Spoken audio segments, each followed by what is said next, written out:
And now, Brandon Six Boy Schaub. Yeah, what's up, fam? It is Monday, June 30th. It is a crisp morning here in Austin, Texas. What's happening, fam? What is up? Your boys in good vibes, good mood, man. July 4th week. There's nothing better than that. And then also, El Tigre, my kiddo, my oldest, made his majors travel ball team. Talk about intense, dude. People warned me. They're like, dude, get ready for baseball in Texas. It's a little more intense. But SoCal baseball is also intense. So I was like, how intense can it be? And you can find this in SoCal. Trust me, SoCal has more MLB players than anybody else in the United States. I think it was Cali, New York, Texas. I mean, obviously Texas has big-time players in football and baseball. But SoCal, California in general, is known for their Little League baseball. Their travel teams are some of the best in the world. That, we were in a good program, but we weren't in like a super intense program. And then we come out here, and it just so happens 8 minutes from the house is the number 2 team ranked in the nation. So that's who we decided to try out for. And it was a 3-day tryout. The first day, there were 70 kids. And I was like, oh my God, there's so many kids here. And there's not a ton of spots on a baseball team. And there you have a lot of the kids. And then one of the dads goes, yeah, and there's 4 waves of this. It's like, oh, this should be interesting. We'll see how it goes, They cut half the kids after the first day. Super intense. Just for 9, it's like, dude, I didn't have to go to this bullshit. Yeah, El Tigre, when it matters the most, shows up, man. He ripped some bombs. Now he has some work to do. Those kids are damn good. He has some work to do. But he has a shot. That's all I want. He had a shot. And we found out on Thursday that he made the team, man. He made the squad. So we're cooking, dude. Picks up in August. Yeah, I can't wait, dude. Big time baseball. You found out the perfect time for me, at least. Yeah, dude. Thank God for that, dude. Is it the War Report or yeah, Warzone? The War Report. The fuck, whatever we call it. So, yeah, terrible name, but whatever. I guess did we call it the War Report because I had the Dustin Poirier war hat on? Yeah. What's it's from? Jesse saw the hat, and then he thought of that, and you guys stuck with that. Yeah, I was like, well, there's so much conflict going on. War? Okay, whatever. Fighting's not war, but whatever. In tribute to Dustin Poirier, we'll name it the War Report. So I did a show with Jesse on Thursday to break down International Fight Week. Oh, man. My thing is I don't really have anybody, never have, unless I do the fight campaign with Rogan, because even Eddie's not privy to like current MMA. So I don't really have anybody to verbally go back and forth with. I'm not talking about arguing. I'm just talking about discussing the current culture of the UFC. Yeah. So I've never had that. Brian, he's fun to talk fights with, but he'll watch TikTok highlights and be like, yeah, I watched it. And then, but it's not his thing. Nor do I expect that of him. But it's fun to chat about fights with Brian. And he's right a lot of the time, surprisingly. But I don't have anybody to actually, who's balls deep in MMA to talk anything about. And I've always wanted that. So my idea for a show was to try and find that. There's not a ton of people in Austin when it comes to that stuff. I have a lot of good buddies in the space. People are like, man, I'll fly to Austin, but it's just not realistic. Jesse on Fire is literally up the street, and he has his stuff on MMA. So yeah, it was fun. But here's what Chin's talking about. Yeah. So we shoot that show. I come in Thursday, man. Choose my day off. I come in Thursday and we shoot this show, and then one of the cords wasn't connected all the way in, and it just shut down the power of all the cameras and TVs. Literally, we were about an hour in. And I'm like, what the fuck is that? Chin's like, I don't know, the power shut off. I'm like, well, the cord came undone right there. I can see it. And then Chin's like, oh yeah, we didn't get any of that. I didn't say it like that, but yeah, we tried to recover it. Yeah. I mean, Chin, how long have you been doing this? Over 10 years with me? You've never messed up. I know, that was the biggest If you're like a new intern, I would have fired you on the spot. I know. I was so upset. And you would have been right for it. But you know what? I got the text that Tiger made the team. Yeah, right at that moment. I said, oh, Chin, dude, God works in mysterious ways. I'll redo the show. Yeah. You could have called me like, hey, man, your dog just died. I'm like, what? Tiger made the team, though? I'd be good, baby. I'll be good. I'm fucking stoked, dude. Fucking stoked. Stoked, man. God, it is good. It is good, man. And July 4th, I love July 4th. Man, besides Christmas, probably my favorite holiday. But in California, I mean, there's people that get away with it, but they're pretty strict on fireworks. And unless you're smuggle them in your anus through Tijuana, you can't really get good fireworks. So I grew up in Denver where we had M80s, we had the big things that would fly up in the air, we had the snakes, you know, we had all those, dude. We had all those, and my kids only ever had the gay. The Sparklers. The sparklers. That's all they've ever had, and they're memorized by those. Tough word for me. They're Mesmerized by those. They love them. They love them. Out here in Texas, though, driving around, it's like fireworks stand. Get them here, dude. And I just peeped without the kids, buddy. It's like old school days. I can't wait. And then our neighborhood, they do a block party. So each house is a theme. So one house has the bouncy castle. Another house has the slip and slide. One house has ice cream. One house has barbecue. I thought it was a little racial. They were like, yeah, you guys make Mexican food. I was like, oh, okay, well, all right. Well, just because I have a Mexican wife, that makes sense. So I don't know what we're going to do. But yeah, I can't wait, man. It's going to be dope. What are you guys doing for the fourth? Well, Chin's finally here. Chin's officially here. Yeah. You could come over with us, Chin.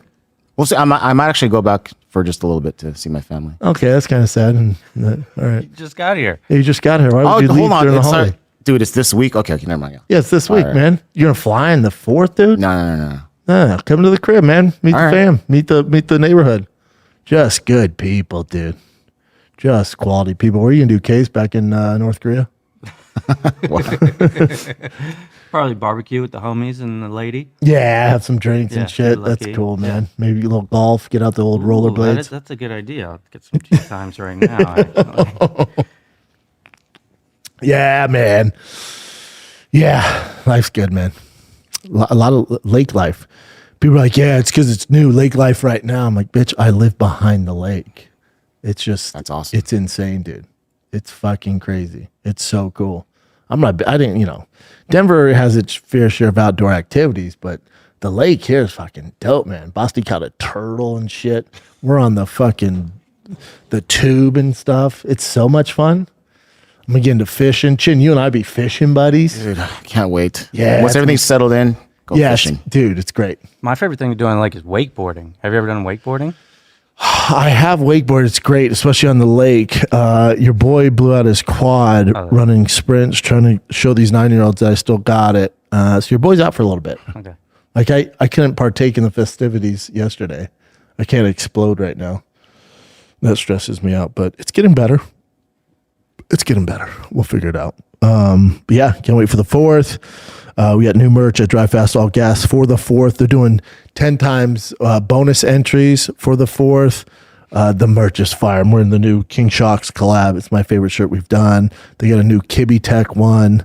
They dropped some fire, man. Them boys dropped some fire. That Kibby Tech one is so fire. And then this is my favorite one, the Kings one. They're dropping some good stuff, man. All the Diesel Dad gear. But before the 4th is 10 times bonus entries. They got Methylene Blue on there, the fire hats, everything. Anything you buy automatically enters you to win this badass ultimate dad rig with over $50,000 in mods. I drive it damn near every day now. But don't worry, I'm not getting all crazy in it because I don't want to flip it. But yeah, it's dope. It's dope. DriveFastAllGas.com. Let's get into the fights, baby. International Fight Week delivered. Listen. I know it's fun to hate on the UFC, right? Because of the big dick in town and, the kind of the monopoly on the business. And, including myself, we give them a lot of shit. But, dude, you got to give it up. You got to give it up. I watched from the very first prelim to the freaking main event at damn near midnight here in Texas. Every single fight, this card delivered in every facet. To me, I know maybe a prisoner of a moment. I'm not going to say the best of all time. Definitely in the past 6 years, this might have been the best card. It was so damn good. It was insane. Now, I was kind of hating on it earlier on. I'm like, dude, go back to 2010, look at International Fight Week. It's just not the same. UFC knocked this out of the goddamn park. In every facet, the matchups were fantastic. Usually when I see 2 flyweight cards on the main card, I'm like, God damn it. We're getting 2 decisions, dude. The flyweight division's typically terrible. You know, you're like, oh, here we go again. Give me 2 decisions. And you got to remember, I'm here in freaking Texas, so decisions are not good. Your boy gets tired, especially during the main event. But my Lord, did this card delivered. Yeah, fuck, it was good, dude. It had everything you want. Everything you want across the board. Jacoby Smith looked good, you know, young prospect at Oklahoma State. Savage has a little ways to go, but Nico Price, definitely a great step up in competition, a vet who he can't just smoke, you know, so he learned a lot about himself, but he's going to be a real threat in the welterweight division. Terrence McKinney, one of my favorites. One of my absolute favorites. God dog, his transition from the Anaconda to guillotine was filthy. Tracy Cortez for president, always a fan when she fights for a variety of reasons. Delgado with a knee and elbow knockout. That was filthy. RoboCop. RoboCop killed a guy. I thought he killed Jack Hermanson. And then we get to the main card. I didn't like this fight for Payton Talobott, but I told you guys when he lost his last fight wasn't too long ago to a real savvy vet, and he just got out grappled. You know, for these prospects, and I always say this, and maybe it's from my own experience, but it's a marathon, not a race. So when you have these young prospects, when they get challenged, we'll find out if you can invest in their stock coming off a loss. And especially he's young in his career in the bantamweight division. So he fought a very savvy vet, didn't get starched, didn't get, you know, flatlined. You could just tell there's some holes in his game. He's young, but you know, the power's there. You know, he's going to be a real threat if he kind of works on his takedown defense and just gets better. And then they give him Felipe Lima, and I'm like, what the hell are they doing? They don't care about this kid. This is a terrible fight for him. He's an underdog for a reason. And Felipe tried to take advantage of that grappling. And my God, Payton Talobott has been doing work. God bless him. He's the real deal, man. He's the real deal. I always said this, like, you know, translate to boxing. Like when Anthony Joshua, before he fought Klitschko, we've never seen him really down in a fight. Never saw him really take any punches. So I was always a fan of him. I'm like, I just can't get all the way on. I like him, but I want to see how he reacts to when he gets knocked down. Then you see him fight Klitschko and he gets knocked down. And he got back up, answered the call, one of the greatest heavyweight fights of all time. You're like, okay, now I believe in that guy. I love when fighters face a little adversity and then come back, especially when they're this young. And Payton Talobott, he's that dude. He got back to the grind, back in the weight room, back in the gym, and worked on his takedown defense. And God damn, did he look good. God, did he look good, man. Dariush Makano, that's one of those fights, 2 fan favorites, but doesn't mean much for the division. Neither one of them are ever going to fight for a title again. You know, Dariush got close, and then he took, 2-3 years off. Makano got the title shot by, you know, force of injury with Tsarukyan, which we'll get to. My God, the UFC's mad at him. So Makano, he had his run, you know, and then Dariush, you know, I think the thing with Dariush too, though, he looks older than he is. What, he's 33? But the grays, if he dyed his hair, nobody's saying shit. If he used rewind, preferably dark brown, that's the one I own, he would look so much younger, but he just doesn't give a fuck. You can tell he hates the camera, hates fame. Even when his team want to take pictures inside the octagon, he's like, oh, God damn it. He just hates it. It's all glory to God. You know, he's way closer to heaven than any of us. Him and Tim Tebow are right there. And then I'm probably their +1. We'll see how it goes. And then by far, God, dude, this fight, I can't say enough good things about it. Joshua down by the river Van, dude. Brandon Royval. Brandon's a Denver kid, so I always fucking root for him. Raw Dog is one of my favorite flyweights ever. I absolutely love Brandon Royval. He's so game. And Joshua Van to take this on, 3-week notice. That motherfucking fight. If you have to show, you know, somebody who's never seen MMA, especially UFC, and make him a fan, you show him that fight, or you show him Kelvin Gastelum and Izzy. Or you could show him Roy McDonald and Robbie Lawler. But Joshua Van, Brandon Royval, I'm talking did the Darius fight decision. You're like, all right, Payton Talobott, if you're balls deep in MMA, like, man, the improvements. For me, it was exciting. Darius, I like the grappling exchanges, but all right. So 2 decisions. You're like, here we go, International Fight Week. Thanks, UFC. And then Joshua Van and Brandon Royval come out, and it is a straight slobber knocker. It was so goddamn good. God damn, that fight was good, dude. It was just. And my favorite part about it is the adjustments both guys made at such a high level for 3 rounds, the back and forth. No one even thought of doing a takedown, which I would have liked Brandon Royval, especially to win the fight. If he wanted to fight for a title, he could have shot, but he didn't. And his reach was an issue, and his jab. And then Joshua Van's fucking hands are insane. The speed. Trading 1 for every 1 he landed, he would eat 2 from Royval. And then when he knocked Royval down in the 3rd, I'm like, that does it. That did it.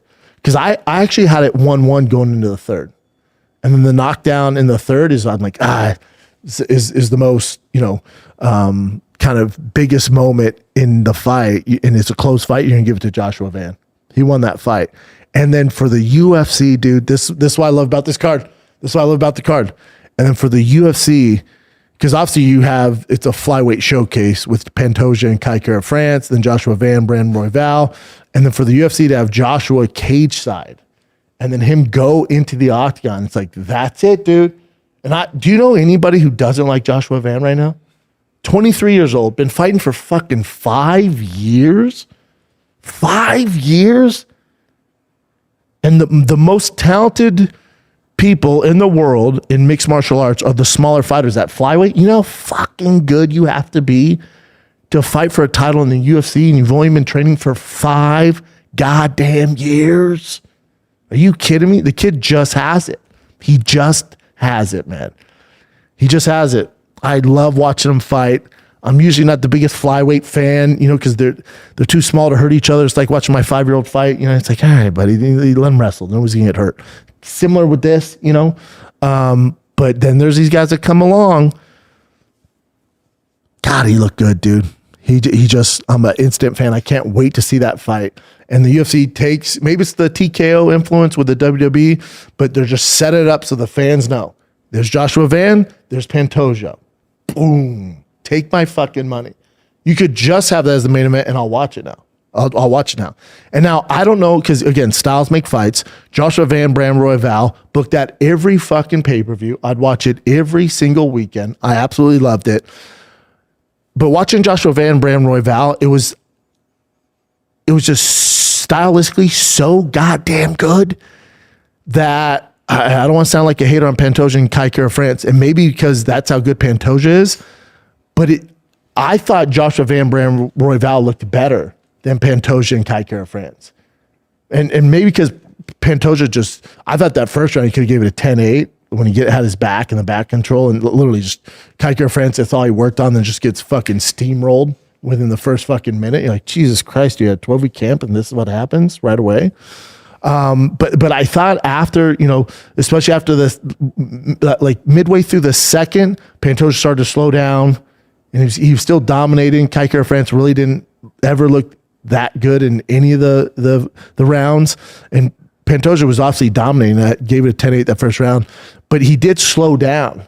And when I watched that, and it looked a little sloppy, like Kai Kara France, there's sometimes he's like punching at his knees. And again, maybe it's just because Pantoja was dominating so much for that first round. But just looking at those 2 fights, not his whole body of work throughout his career, Pantoja's, one of the greatest to ever do it. But I was like, man, Joshua Van can do this. Now, we really haven't seen Joshua Van be pushed as far as the grappling goes, and Pantoja's going to do that. But it comes to the striking, good fucking luck, Pantoja. Good luck, dude. Good luck.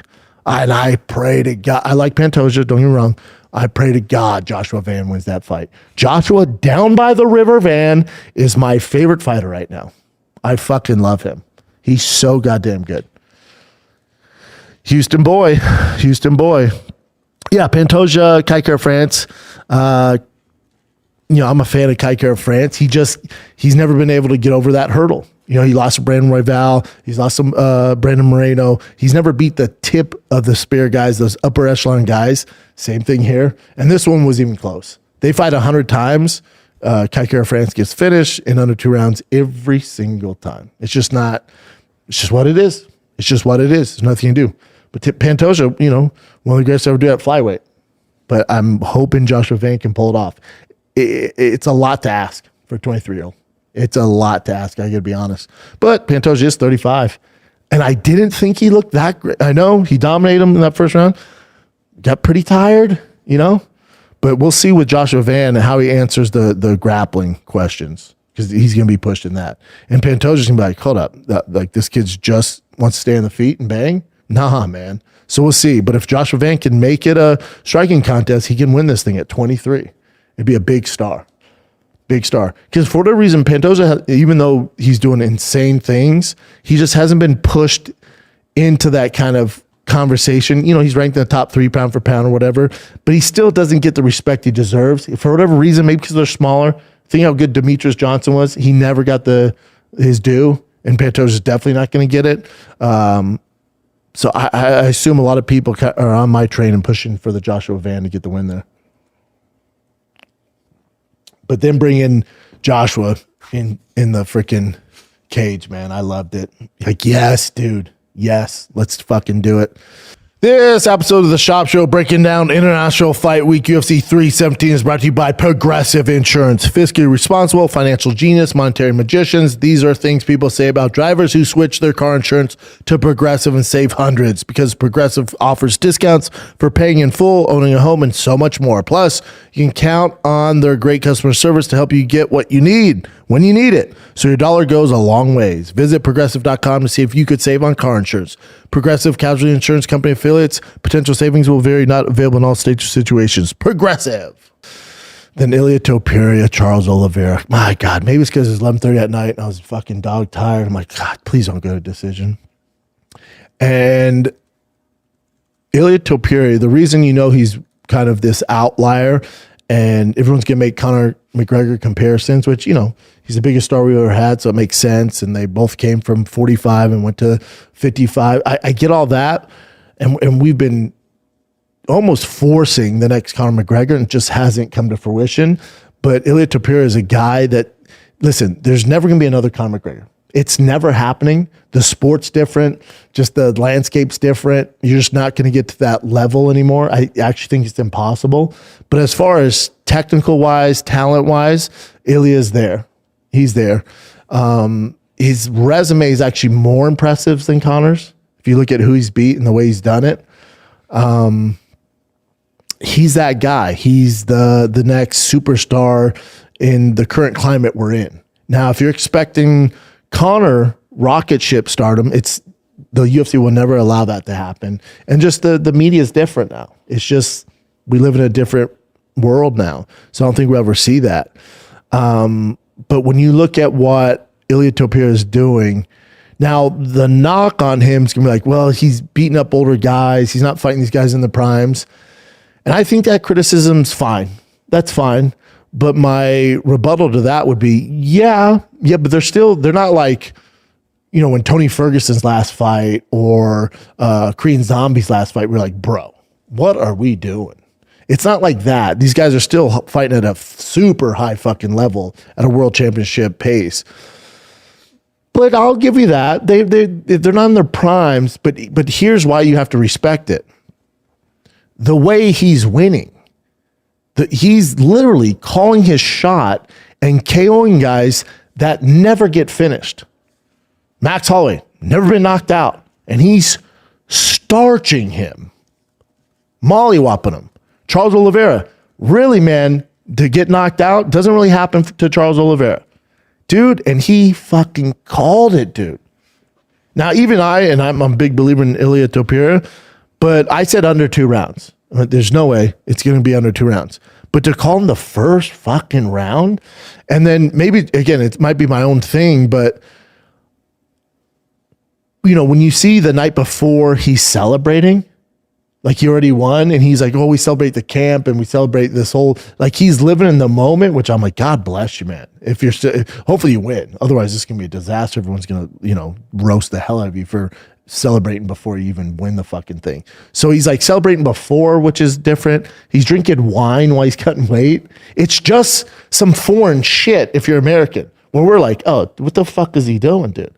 And then even when he's in the octagon, when they're showing him, he's winking at the crowd. He was like kissing, and I'm like, oh, this dude, he's not taking this. He's about to get fucked up. Like, I look at my wife, I'm like, God, I said he'd win under 2. Look at him, man. He act like it's just another day.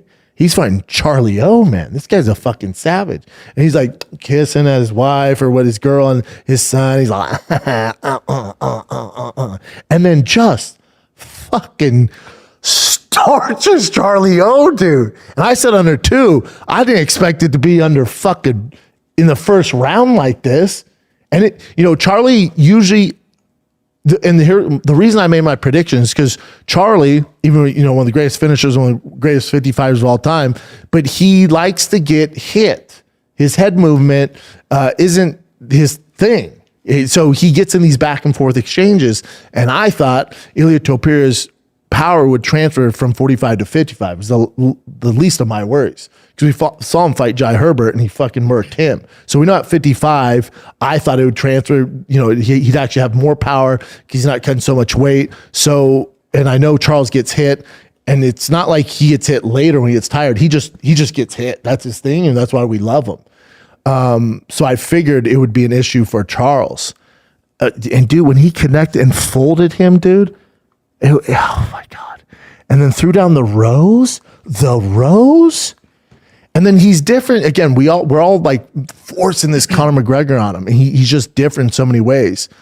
Dude, at the fucking weigh-ins, when he said, I like Charles, it sucks it has to be you. What? I'm so sorry I have to do this to you. What the fuck, That's dude? cold. Scary, dude. And you ever seen, I think it was with Ariel. This is a few fights back. He's doing a FaceTime with Ariel. And Ariel said something. And his girl chimes in and goes, oh, all I know is if someone goes out, it's not going to be my man. And you're like, God, both of them are cold fucking blooded, dude. But again, Ilia's not the guy who is going to talk shit and do all that stuff. Patty will bring that side out of him, which we'll get to. But in general, he has so much respect for, Volkanovski and Max Holloway and Charles Oliveira. And his shit talking is just different than Conor's. It's just so fucking cold. Like, oh, man, I love you. I hate I have to do this. What? And then calls it.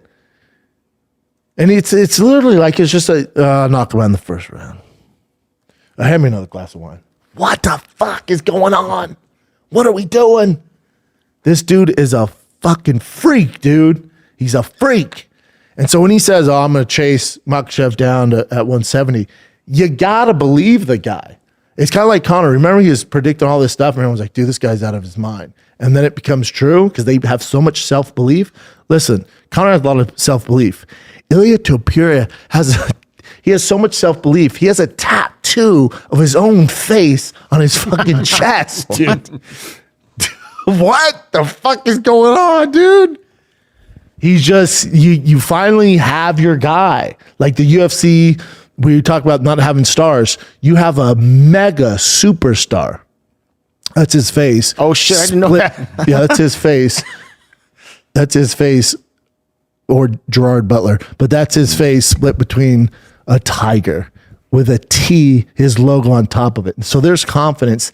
Then there's, I'm going to put my face split between a fucking tiger confidence. Yeah. Invest in that guy.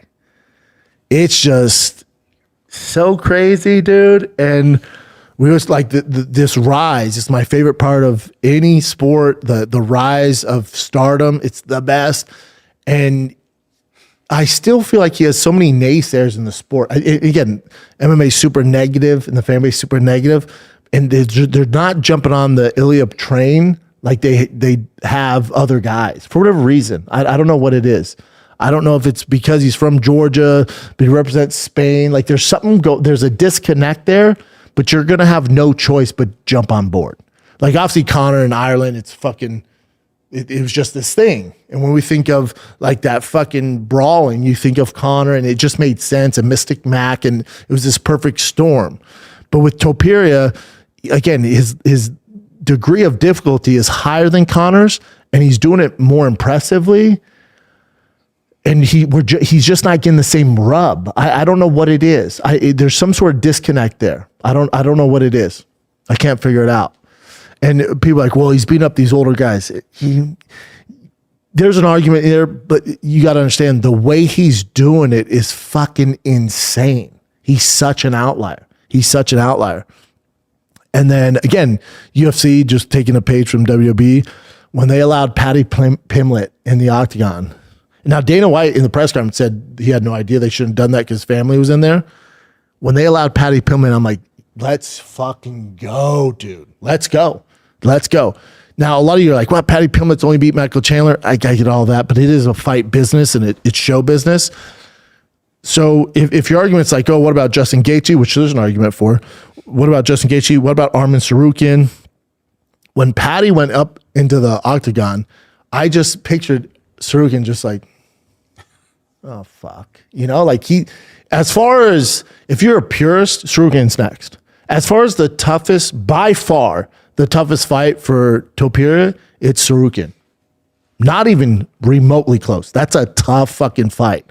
Those odds are not going to be that far. That it's a very tough fight for him. And especially if you are a Topuria hater, the only kind of knock you could really give him that fight is when they were in the grappling exchanges or when he had over-unders, Charlie you could tell it was a lot stronger. Like you're like, that could be a problem. The height and weight and strength could be a problem. Not his punching power, but as far as the grappling, these bigger guys might be an issue with different matchups. Like Tsarukyan's a bigger guy, Makhachev's a bigger guy, Paddy Pimblett's a bigger guy. Like they're all a lot bigger than him, so there's gonna be a strength advantage there. On the feet, his power translates with any of these guys. He can knock anybody out.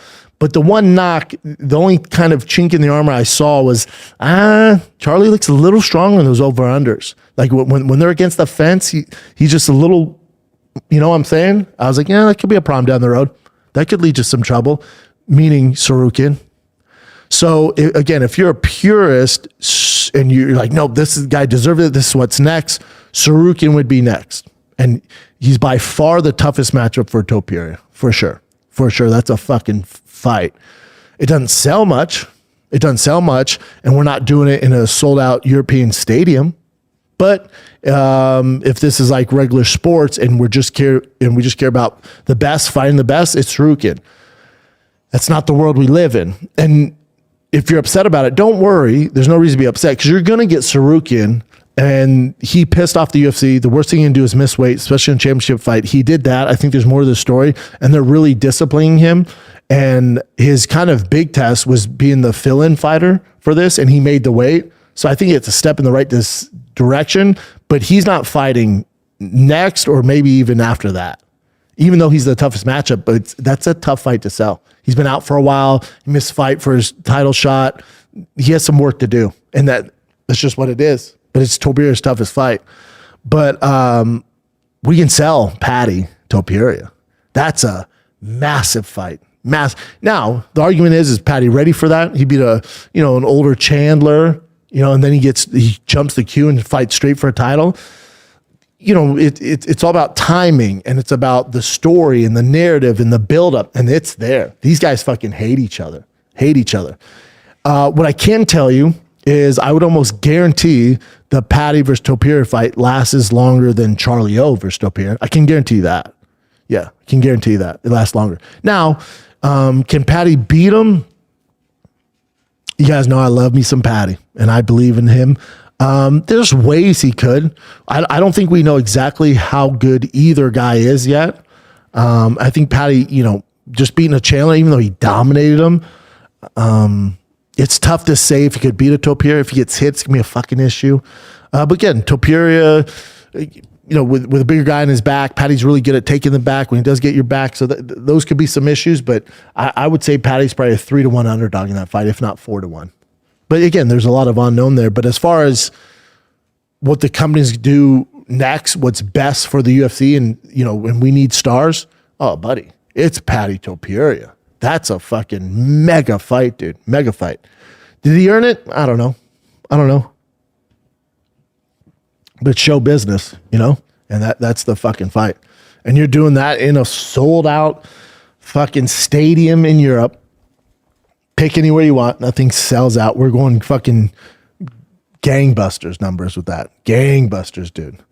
Now, if you do Tsarukyan Topuria, if you're in Spain, Topuria can carry that thing on his back and it's going to sell out. But I really think the UFC has to strike while the iron's hot. And because who knows? Because maybe, let's say Patty's not as good as I think he is and his fan base in Liverpool thinks he is, and they give him Tsarukyan and he gets starched. Or they give him, Charlie O and he gets starched. And then there's nothing we can do. Right now, the argument is, no, man, he's undefeated. Beat Chandler, a real vet. So you can sell it to the casuals for sure. And the build-up, dude, the build-up is Conor risk. If you guys want that Conor shit show, these two hate each other. So we haven't seen this side of Topuria. Like when he came into the octagon, he goes, I'm going to put my nuts on your head. I'm like, there it is. We're cooking. And then, Patty doesn't think he can get knocked out. Oof. Is there any odds? Yeah, it was minus 500 for Topuria. Yeah, that makes sense. It makes sense. But still, cool. Take my money. Take my fucking money. That's a fight that we can sell. A Tsarukyan, again, deserves it the most. It makes sense, but you got to strike with irons hot. Now, the other one in contention would be Justin Gaethje. Again, way funner fight than Tsarukyan Topuria. I'd rather see Gaethje than Tsarukyan. I want to let Topuria cook and build this fucking megastar. And again, Gaethje ain't taking him down. Stylistically and like excitement wise, Gaethje's by far the funnest fight. Just Gaethje messed up a little bit when he goes, if they don't give me a title shot, I'm gonna retire. Man, this never worked out for anybody. Why don't threaten the UFC? Because UFC goes, okay, you're out. So hopefully he figures that out. But if I'm the UFC and my only goal is to make Topuria the face of the UFC and build his star and sell out stadiums and sell fucking merch and get this new TV rights deal and get as much eyeballs as possible, you do Patty Topuria and you Justin Gaethje Topuria and then Tsarukyan's last. You're like, that's bullshit. Tsarukyan deserves it. I hear you. And now hold on. Tsarukyan could have earned this if he would have made weight and fought Makhachev and beat Makhachev. Now it's in Tsarukyan's hands. And this isn't even conversation. That you got to take some ownership there. That's on him. That's on him, dude. Especially if you're not the most exciting fighter. And then also, again, I love Tsarukyan. The only knock would be is, dude, if that fight with Charlie O goes one more round, he probably loses that. And Topuria fucking starched Charlie. So there's argument there.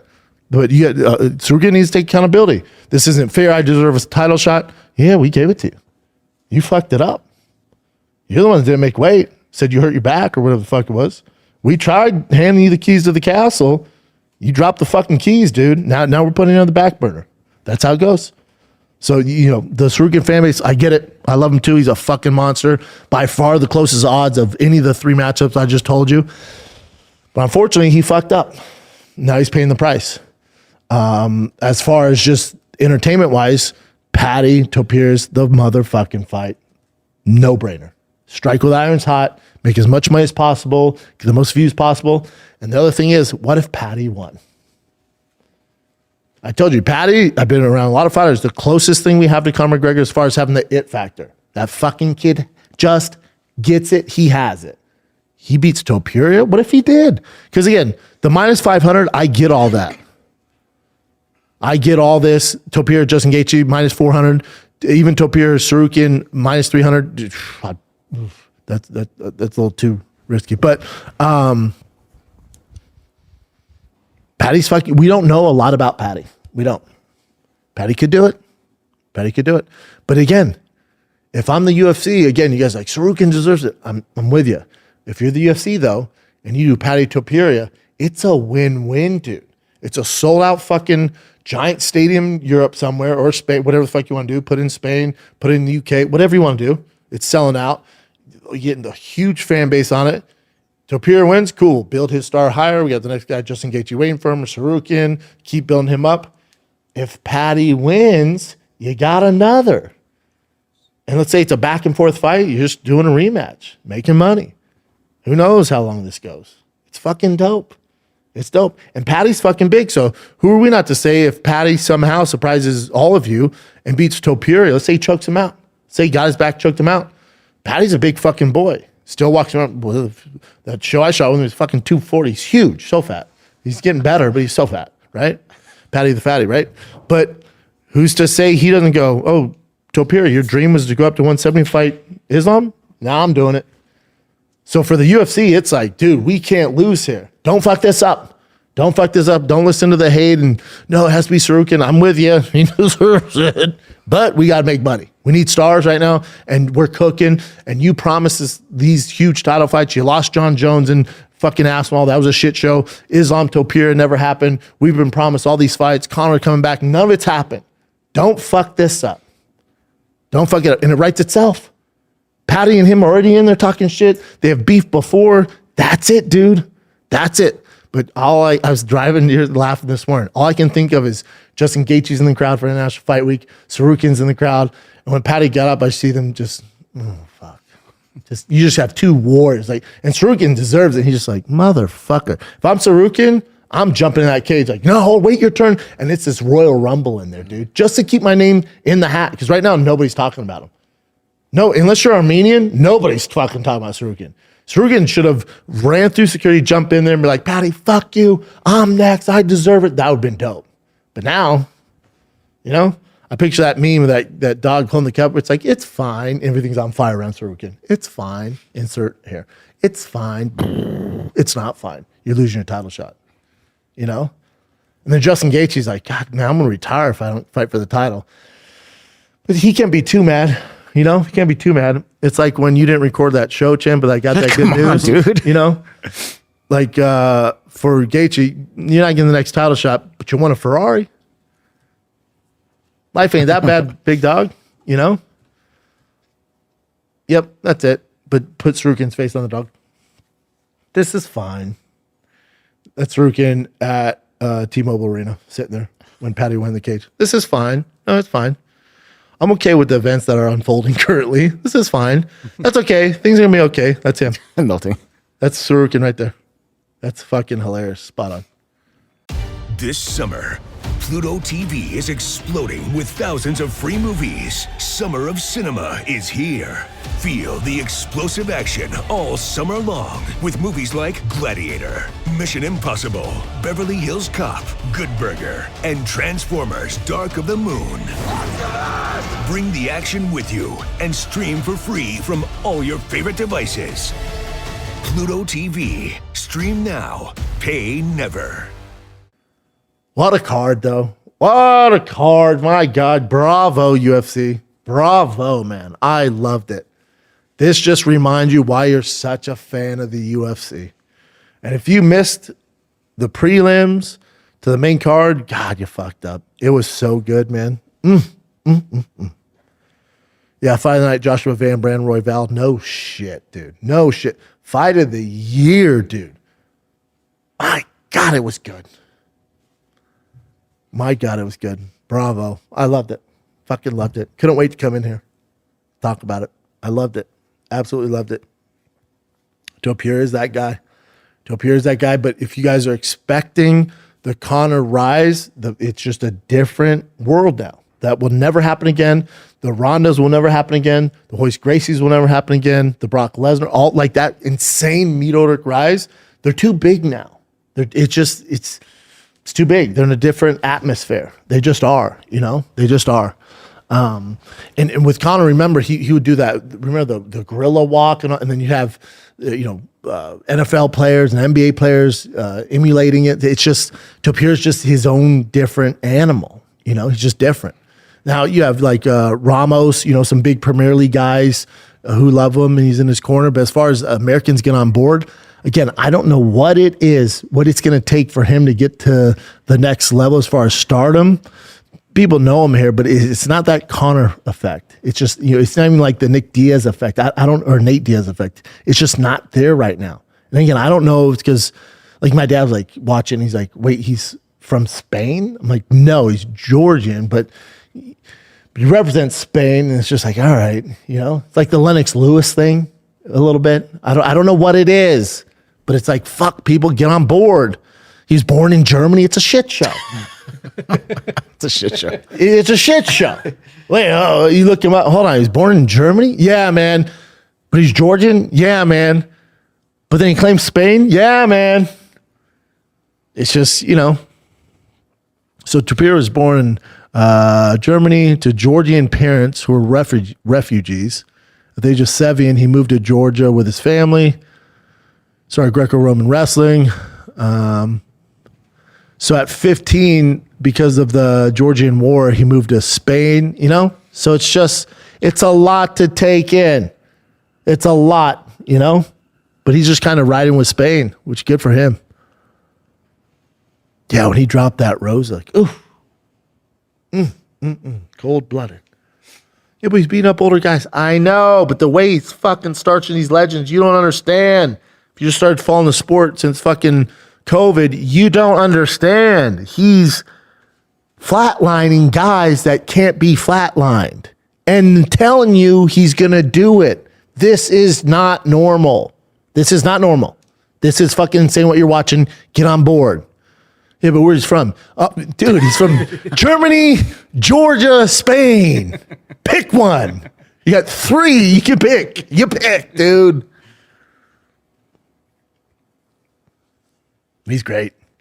He's fucking awesome. Yeah, he's so good. Again, the only kind of chink in the armor I saw a little bit is when they were under, if I had to be kind of picky about it, when they're over under and Charles was kind of, I'm like, oh, that could be an issue. Against a Tsarukyan, against an Islam, against a Patty, I'm like, okay. Because of size difference? Or size difference and strength. They're just, don't get me wrong, he's not small for 50. He is small for 55. He did look small. He looks small, but Charles is taller. But again, he looks smaller, but he's compact. But it's just like when Volkanovski fought Islam, he was stronger in the clinch. Like he looked like he was getting like he was doing work, and it was never like a glaring hole. If that makes sense. Mm-hmm. And it's because he used to be 220 pounds. His joints and tendons are bigger. So he only trains with bigger guys. I don't know if Topuria is training with the bigger guys. If I'm going to be a naysayer for anything, dude, and this is picking, slim pickings. The only thing I thought, a little bit, that could be an issue down the road. If somebody drags them into the later rounds, a Patty, a Tsarukyan, an Islam, that could be an issue. Could be wrong. I'm just trying to find some glaring hole in his game. It's not really there. This is me just bullshitting. But get on board. He's from Germany, Spain, Georgia. Like if he was from like Texas, bro, you know how big of a star he'd be? It's just people are like, If he was just from like Ireland or just from England, oh my God. Dude, what are we? Or if he was born in Spain, he's like, that's it, dude. Or Brazil, China, not really China, but you know what I'm saying. If he was like Hawaiian, if there's something we can cling on to, what's a little bit Georgian, Spain, okay, Germany, I don't know. There's something missing there. It's annoying. They'll figure it out though. People get on board if he fights Patty. People get on board. I think one of the reasons he gets kind of disliked is the confidence, which I never understood. Now there's guys who handle it different, but he's gonna be confident, man. He's a cage fighter, He's a cage fighter. and he's drinking wine the night before and celebrating the victory already. It's just some shit I can't get behind yet. As an American, I'm just like, what the fuck? He's drinking wine during the fucking weight cut? Hold on, they had a massive party the night before. It's so wild, dude. And it's so cool. The problem is you're going to have these idiots that go, that guy's balling, he's doing like that. And so you're going to have some fucking kid in the prelim drinking wine the night before the fight and then gets fucking brain damage the next night at the fight. You know, it's like, you're not Topuria, there's only one. He's from Georgia, Spain, Germany. You're not him. It's just different what he's doing and the confidence that he oozes, and he's so relaxed in there. A little too Joe Cool for me in there. I'm not used to. I'm like, oh, he's about to get fucked up. Dropping roses and shit. I'm like, oh, he's about to get fucked up. He's not even focused. No, he is. He's just different, dude. He's from Georgia, Spain, Germany. It's so strange, dude. It's awesome to watch. Hopefully the UFC doesn't fuck up. You got to do Patty next. Strike while the iron's hot. Don't fuck the fan base. Fuck Tsarukyan over. That's what they're doing, you know? Tsarukyan has to own some of that. That's on you, bud. I love it right now, though. I fucking love it when we have fighters like this. So now you look at the UFC. Your biggest stars are Topuria, Tom Aspinall. He'll get there. If they give him the right matchups. I've been on record saying that multiple times now. I'm kind of sick of hearing myself talk that way. And Alex Pereira. Those are your stars. And then Suga's up there, even though he lost. Suga was great. He was watching this live. And he goes, damn, good thing you didn't accept my call out. I love that. Yeah, dude. I'm with you, dude. That's a fucking nightmare. I love that. How can you not love that from Suga? But Topuria and Tom could take that UFC flag and run with it if they give Tom the right matchups. Again, this isn't hard. If my dumb ass with CT and a fucking speech impediment can figure it out, you guys are figuring it out, dude. You go Tom Alex. You go Tom Francis, Tom John. Boom. Any other brain busters? You go Topuria Patty. You go Topuria Gaethje, Topuria Tsarukyan. Boom. Any other brain busters? That's it, dude. Do you hate money? Do you hate stars? Do you hate fame? Do you hate selling out fucking giant arenas? That's the key to the castle. He's from Spain, Germany, Czechoslovakia.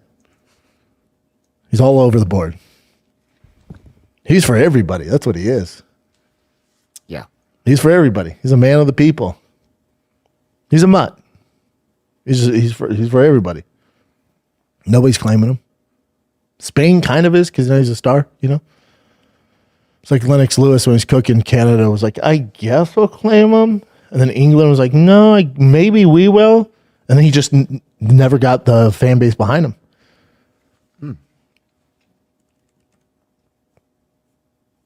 Handsome bastard, too. And his son in the tuxedo loved it. So fucking cute. Loved it. Shadowboxing. Yeah. Take my money. His spinning back fist too, though.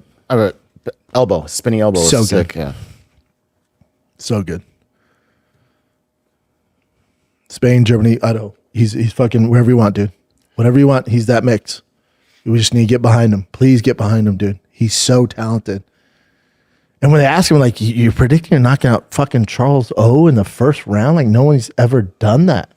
He's like, it's just different. I'm like the new wave of MMA. Those guys are old school. You're like, what the fuck are you talking about? And you see, you're like, yeah, he's doing something right.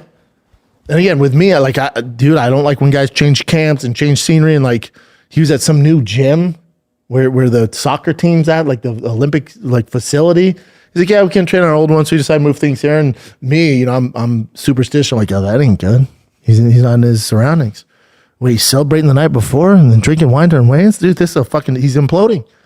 And he's kind of like, nobody loves Conor more than me. You guys know this. Maybe Casey, but we fucking love Conor, right? He can do no wrong in our book. We defend the guy. He's almost what Conor should have been without the darkness. Where, like, let's say Topuria starches Patty and Jake Paul called him out. Topuria's not doing that. Let's say Topuria starches Patty Pimblett, Justin Gaethje, and Canelo called him out. He's not doing it, I don't think. He's not doing it. I just don't see him going down that road. I think McGregor did guys up, and dude, this is rare air. There's like 5 guys that even have to deal with this issue. But Topuria's in that atmosphere where learn from McGregor's mistakes. Because remember, McGregor, when he left, remember the whole, we wanted the Khabib fight, all that stuff, and he left and fought Floyd and took all that time off, made all the money in the world, but came back, was never the same. It just was never the same. The hunger wasn't there. It just it just wasn't the same. He was never the same after that Floyd shit. He was never the same. And I think Topuria can learn from like, well, that's short-sighted. Like if I just win 3 fights here and I'm the face of the UFC and I'm selling out these giant arenas, I can make the same money here. It's just going to take a little longer, but I'm not going to fuck up my legacy, you know? So I think he can take a learning lesson from McGregor. That like those opportunities are there, but you're making a deal with the devil. And it doesn't end well for anybody. I think you're right, because part of Conor's branding was the money, celebrating the money and all the money. It was kind of out of the Floyd playbook. Yep. Topuria is not doing that. His branding is like, I'm the new breed and everybody's fucked. Everyone's fucked. And then he was like, yeah, I'm sorry. And I like these guys. I'm so sorry. But I like these. Charlie's great. You're like, fuck, dude. He's like, that's how I show my respect. Drop a rose. I'm from Germany, Spain, Czechostan, or whatever. You know, it's like, all right, dude. Like he shows his respect. He's like, dude, I have to do this. And then fucking starches them, you know? Yeah, Conor's whole brand was the money and the Maybachs and the boats and the yachts and the Gucci and the Rolexes and the restaurants and proper and all this money and flash in Topuria. I love this. This kid, I'm telling you, get behind him. This kid goes, I have holes in my game. I'm worried I'm going to lose every single fight. That's why I train so hard. I have a lot of holes in my game. That's why I train so goddamn hard. I'm definitely not invisible. I'm definitely beatable. He goes, I'm beatable. I'm definitely beatable. A guy like Topuria saying that after starting 3 legends nobody does that to, I'm like, that's the guy. I'm telling you, that's the fucking, that attitude, buddy. Because most guys are like, nope, I'm the best ever. Nobody's going to touch me. I'm untouchable. You hear this all the time over and over and over, and then they learn their lesson. Even Conor, after he loses, nah, I'm better than that guy. Like, he never really learned, you know? Topuria's like, oh, no, I'm beatable. That's why I work my ass off. Even at this level, I'm definitely not unbeatable. People can beat me, man. That's why I work like this. I'm like, boom, that's it. So I do think Conor took one for the team.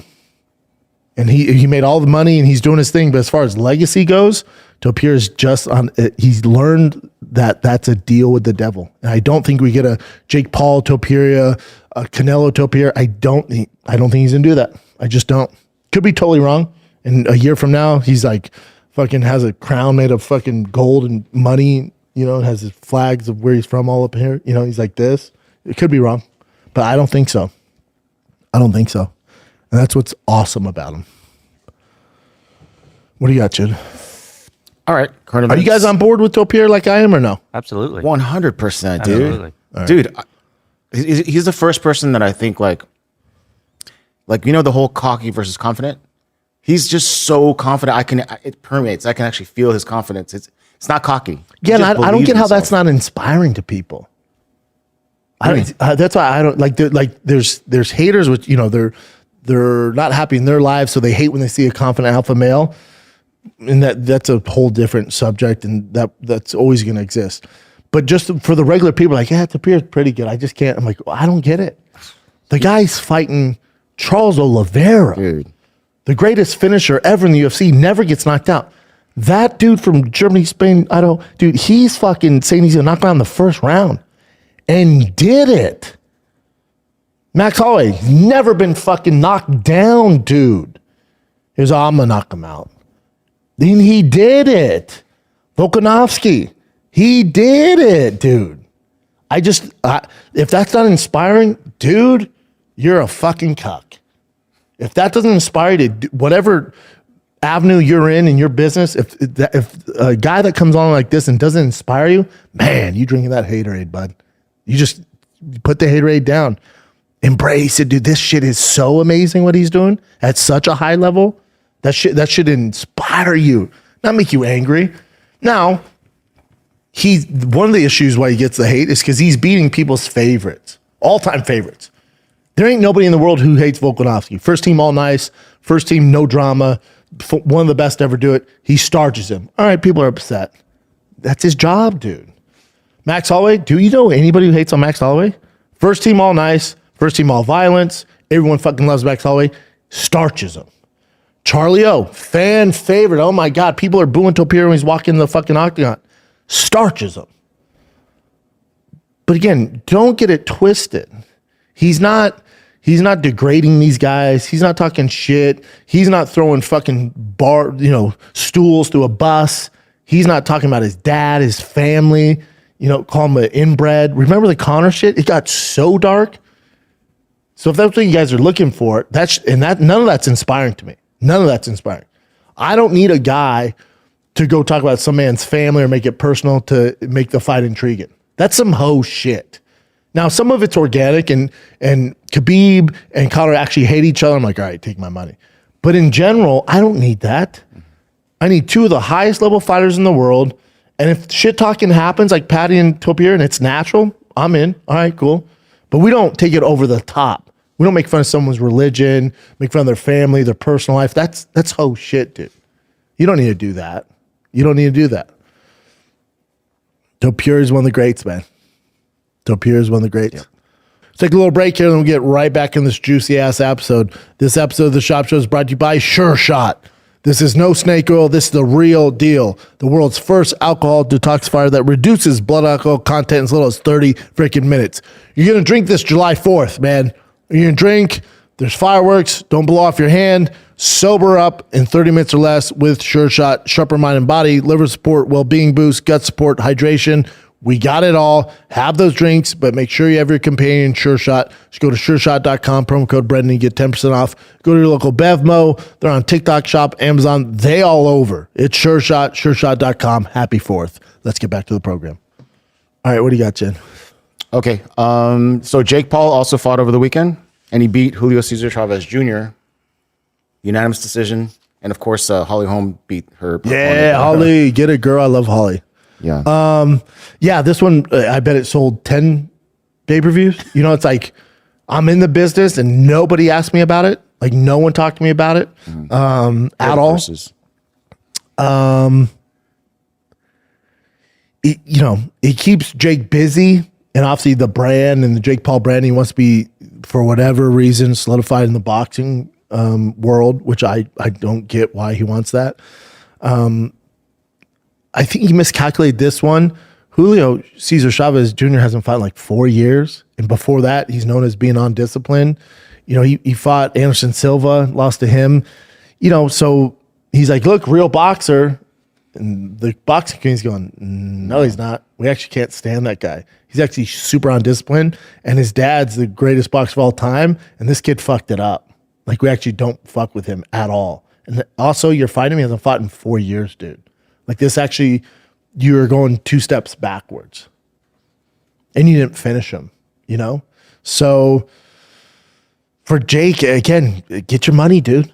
Like, you guys know I like Jake. I like what he's doing. I like what he's about. We have a bunch of mutual friends, and I've worked with the guy. I really support what Jake does. And I've always said this from day one. Fucking validation from the boxing community. It's never happening, dude. You could fight Canelo right now and knock him out, and they still wouldn't give it to you. It's never happening, dude. So he's taking these tougher challenges. But again, guy hasn't fought in 4 years, kind of a fuck up. Like, I wasn't even interested in this fight. Okay. He's fighting Chavez Jr., hasn't fought in 4 years. The fuck up? Okay.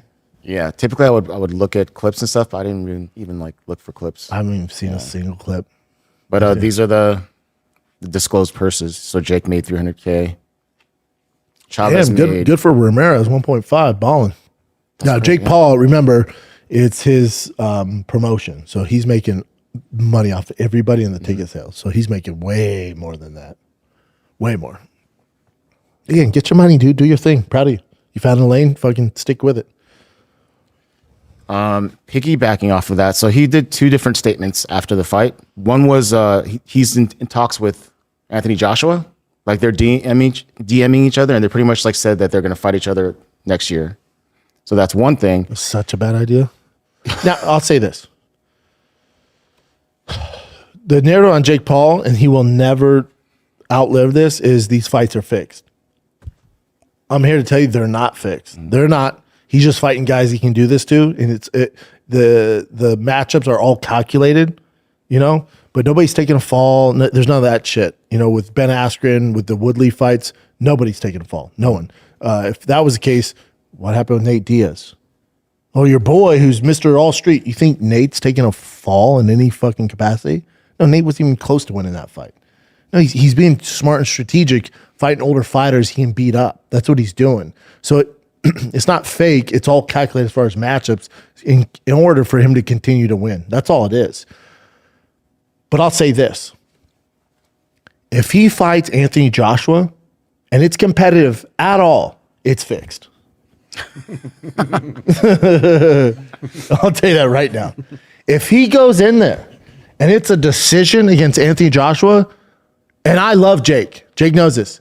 But if he goes in there at Wembley Stadium, where the fuck they do it, or Dubai, or somewhere in the fucking Middle East I can't pronounce, and it goes to decision, or he doesn't get knocked the fuck out in under 4 rounds, I'll be the first to tell you, oh, this is fixed. Anthony Joshua? Hold on. You're talking about the 250-pound British goddess that was a gold medalist in the Olympics and has fucking beat some of the very best heavyweights of all time, fighting a 220-pound walk around 220 Jake Paul, who just went to decision with fucking Julio Chavez Jr., who's a royal fuck up. Or the guy that lost to Tommy Fury. Buddy, if that fight gets made, which I don't think it will, but if it does, and that thing's anything but a fucking flatline knockout from Anthony Joshua to Jake Paul, the fix is in. Then I'm like, buddy, what are we doing? Then I'll be the first one to tell you that thing's fixed. That's not real. That's not real. The world doesn't work like that. Boxing, the sport of boxing does not work like that. Ask Francis. Ask fucking Francis Ngannou. Hey, man, did you feel like you could compete with Anthony Joshua? He'll be like, fuck no, dude. He fucking whooped my ass. I had no business being in there. And then Jake Paul's just going to jump in there and go to decision with Anthony Joshua? Oh, it's fixed. Then it's fixed. And I love Jake. I love Anthony. And get your money. The Floyds of the world, the Floyd Logan, the Floyd Jake. Okay, that's weird. Okay, I'll give you that. The Mike Tyson, what the fuck are we doing? But when it comes to Anthony Joshua, who's not over the hill, you were talking about the gold medal. Are we talking about the same guy, the gold medalist? If that's anything but a fucking Instagram knockout, it's fixed. I'll tell you that right now. What else you got? Oh, what did he say? I was going on this weird rant about him and Joshua. My bad. No, so there's two things. So that's one thing, and then this is what him talking about Ben Askren, and I'll just play it for you. Let me refresh.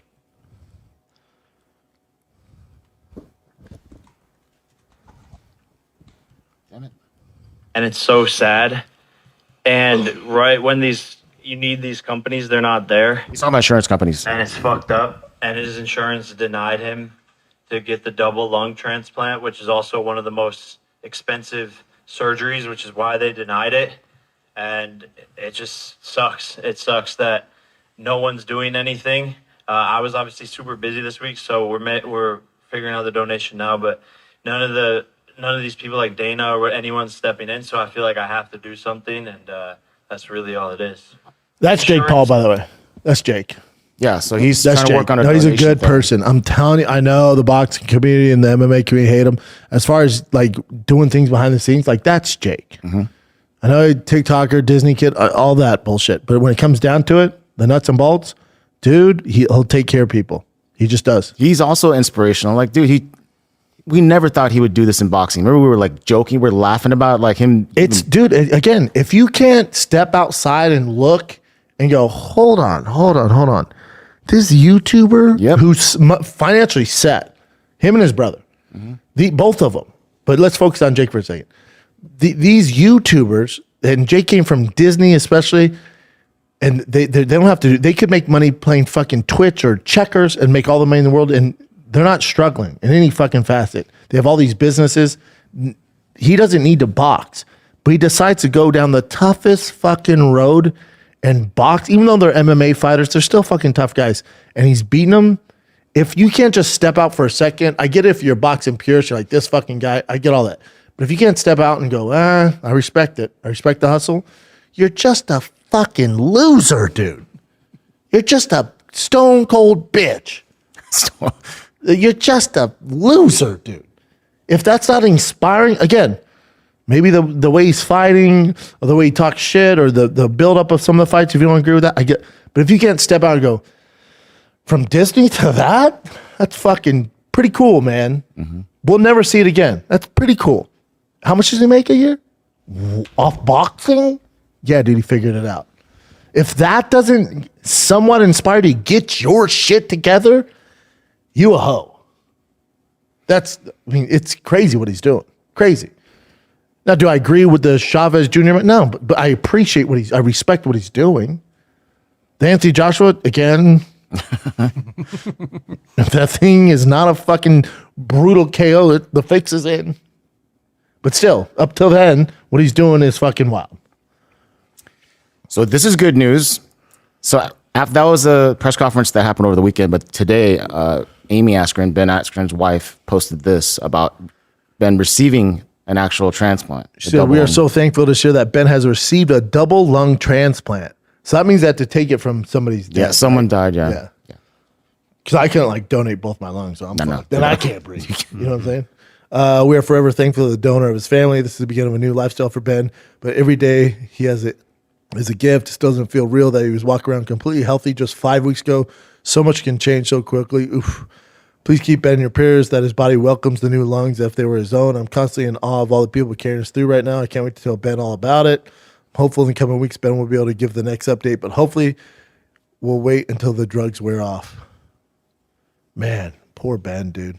Yeah, but that is actually really, dude, to receive a transplant. Double lung transplant? I know. That's fucking insurance biggest piece of shit in all the world. Yeah, it sucks. It's so damn expensive too. All right, this is pretty cool. John Anik's going to be the lead play-by-play guy for Canelo versus and they brought our boy Max back. Yeah, so John and Max. Insane. Insane. Let me just play this real quick. And it's great to announce the next member of our broadcast team, the one and only and excellent John Anik. It's a pleasure to be working with you, John. Pleasure's all on this side of the table. A fight of this magnitude needed Max Kellerman's pipes on it, but I covered boxing from 2003 to 2008. I am so grateful to have this opportunity, and the responsibility of calling a fight of this magnitude certainly is not lost on me. I can't wait to dive into the preparation, but nobody I would rather be working alongside than you, and we will have further announcements on our broadcast team in the future. What a great team. Dude, John Anik is flawless. Like, it's so impressive to watch him. Max great too. Yeah, he's great too. That's a great team. Yeah, this is where Dana's, Crow promote it. He'll have his say in that. That's how John gets in there. Mm-hmm. They should have Ariel in there. I don't know if Dana would kibosh that, but we'll see. Yeah, I don't know. So this is for the hardcores. Kevin Iole has been in the business for like over 46 years, I think. He's retiring. What? He retired after the 317 fight. Damn, he's one of my faves. Yeah, and he's like probably one of the only like journalists that get into the press conferences and ask like serious questions to Dana. Stuff. Usually people are kind of like, they throw him softballs. Wow. 317 will be his final event. Yeah, so he's already retired. Man, what a legend. Definitely. Yeah, he's one of my faves. Shout out to Kevin Iole. Mm-hmm. Okay. Oh, this was kind of weird. I'll just play this clip. This is Raul Rosas Jr. I saw in the audience. Yeah, and then accidentally punched that kid. Accidentally punched a fan.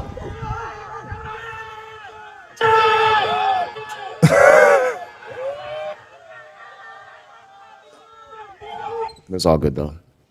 Yeah, the whole thing's awkward. This was crazy. This is in Thailand. So this fighter so they're surrounded by a pool, right? So he wanted to dive into the pool and he grabbed this light thing, light fisher. You electrocuted? But then watch. He's like, all right, it's all good. Jumps in the pool. But he was literally like, damn. Well. Oh, this is crazy too. So Sean Strickland was at a fight for one of his guys at Tough Enough 145. And then I'll just play this clip. It's him and Chris Curtis going into the ring afterwards. Dude. Or the cage. What? Dude. What happened? The comments. Someone said, that was his shout to Iron Chan 747. This guy goes, that was freaking dangerous. Another 130 of those punches. He could have seriously split decision, that guy. So let me see Sean throw these punches. Hernandez. Chris Tione watching real closely here. Hernandez, I think, just stuck his tongue out to Sean Strickland. So I saw Sean smirk. And that is the end. The stash. Luis Hernandez gets it done. He's stuck. Chris Curtis and Sean. Oh, wow. Sean Strickland. Wow. No. Yeah, I saw him sticking his tongue out. That's just an immature guy. He's not going to go anywhere. If you're doing that, it's just immature. Yeah, man, you fuck with Sean Strickland. That's what he does. That's why we love him. Sean was like, stiff. Yeah, I guess kind of. Oh, this has nothing to do with anything really, but I just found this pretty fascinating. So Kelvin Gastelum, I guess, is dating this Korean model. I'm just like, she's like smoking hot. Damn, good for him. Yeah. And that's her posting about him getting the Hall of Fame induction. Wow. Good for him. Pulled himself a little Korean model. Chin's a looking, he's a liking. I don't know why this is surprising to me. It just is. I was like, good for him. yeah. Yeah, dude, that's pretty much Yeah, is that it? Yeah, I figured it was. We're heading towards that Chin's direction. all, oh, this is cool. Check out this Korean model dating a fighter. Yep. All right, kids, that's it, man. Get me the fuck out of here. That's it. That is it, kids. Happy July 4th. I won't see you guys till after the 4th here on the Schaub Show. But, yeah, we got all new merch at Drive Fast All Gas, our best merch yet. We got the Kibby Tech collab. We got the King Shocks collab. Go to drivefastallgas.com right now. Anything you buy, and also for the 4th, it's 10 times bonus entries, anything you buy. But anything you buy automatically enters you to win this 2024 TRX Final Edition freaking TRX with over $50,000 in mods. Kibby Tech, King Shock, Sig Motorsport built, Baja, custom bumpers. This thing is wild. Fiberworks, carbon fiber, wide body fenders, front and rear. This thing is insane. I'm driving it right now. Absolutely love it. But somebody's going to win that bad boy, and you're going to get it. So make sure you go to drivefastallgas.com, pick up some merch. Also, join the VIP club. It's $30 a month. You get $40 every month in credit. You get to do special stuff every single month. We're going to select one winner that can come. We'll fly you to Austin. You come to Austin, you can work out with me, sit in on a podcast, watch fights with me. We're doing a bunch of cool stuff. So join that VIP club. It's dope. There's a lot of benefits in doing it. Go to drivefastallgas.com to find out more. That's it, kids. What a great fight. International Fight Week. Dana, whole UFC brass. Bow down. That was insane. Love you guys. Thanks for watching. Till next time, I'm out.